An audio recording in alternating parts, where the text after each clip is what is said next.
Part 5. Girard Law of 250. I have a pretty strict rule about dealing with customers. In the last chapter, I tried to give you some idea of my attitude toward everybody I meet. You might think that because I am a superstar in this business, I can afford to a guy or if he is giving me a hard time, or if I don't like these looks or for no reason at all. Look at my sales and income record. But if you believe that if you are missing the most important point, and that is however I feel about myself or however I am with, I don't let my feeling get in the way. This is a business we are in, an important professions, and those people, those projects, those customers are the most important thing in the world to us.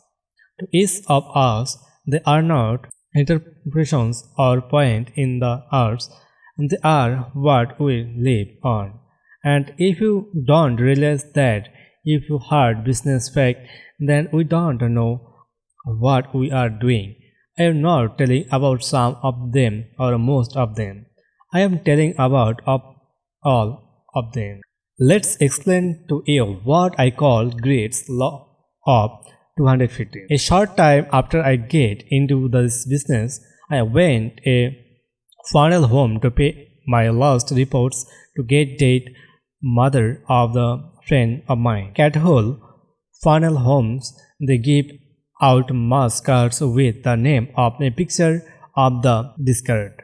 I have seen them for years, but I never thought about them till that day. All questions come into my head, so I asked the undertaker, "How do you know how many of those to point?"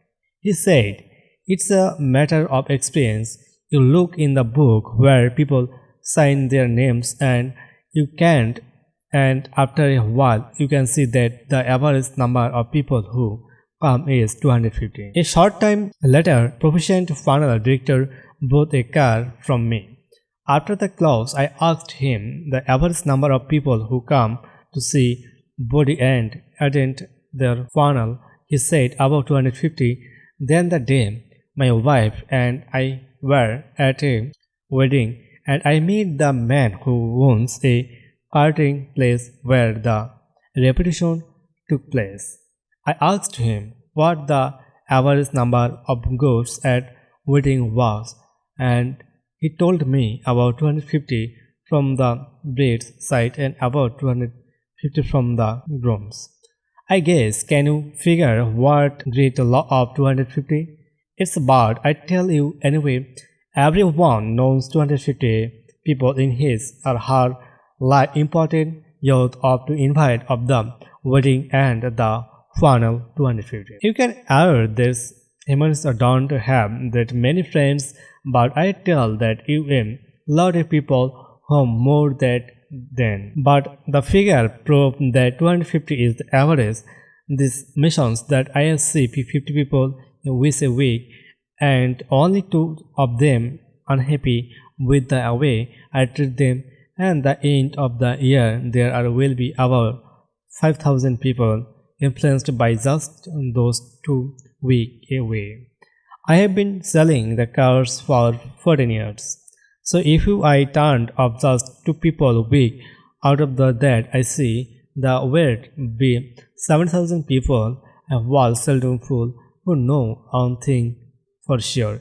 Don't buy a car from Joe Girard. I don't take a mathematical genius to know that great loss of 2050 is the most important thing you can learn from me. Just think about it. A guy comes it and you are feeling lousy, so you treat him lousy. He goes back to the office and somebody says, what's the matter? And he answers, I just got a brush up to some jolties. Or somebody is looking to buy a car and hears about and says, stay away from him, whilst he is a Joe. Then don't know who is a shop shirt, a shop visitor that is a lot of people in a factory or office consider a big authority.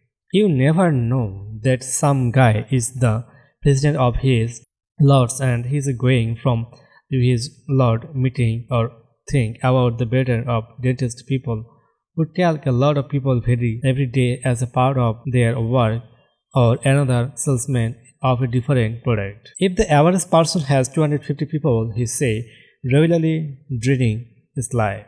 What about these other people who see a lot more than that a week in the ordinary course of their business? You can afford to have just one person come to see and live and show and unfailed, not if just an average person influences 250 others in the courses of his or her life. Know if a lot of the people you deal with every day deal with a lot of other people every day. People think a lot of the other people about what they buy and what they plan to buy. Others are always offering advice about where to buy, what and how much to pay. That's a big part of everybody's life of ordinary people. Can we afford to jeopardize just those people? I can't. You can know the if anyone can afford to I can, but I know I can't because I know how much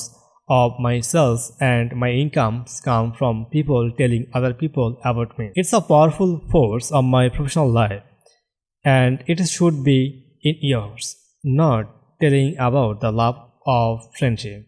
We are telling about business. I don't care what the really think the people you deal with. It's the way you act toward them. The way you deal with them, that's the only important thing.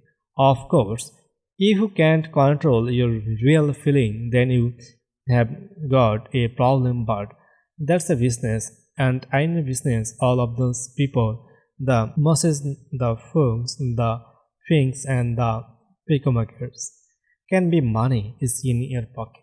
But when you then away on just on with anger or smart ask remark, you are running the risk of getting a bad name among at least 250 other people with money in their pockets who might wait to give some of it to you. This is a business lie attitude that you hate better develop and keep your business hard every working an hour every day. If you don't want to be weird out of Senior's law of 2050, time you turn off just a project, turn off 250 more.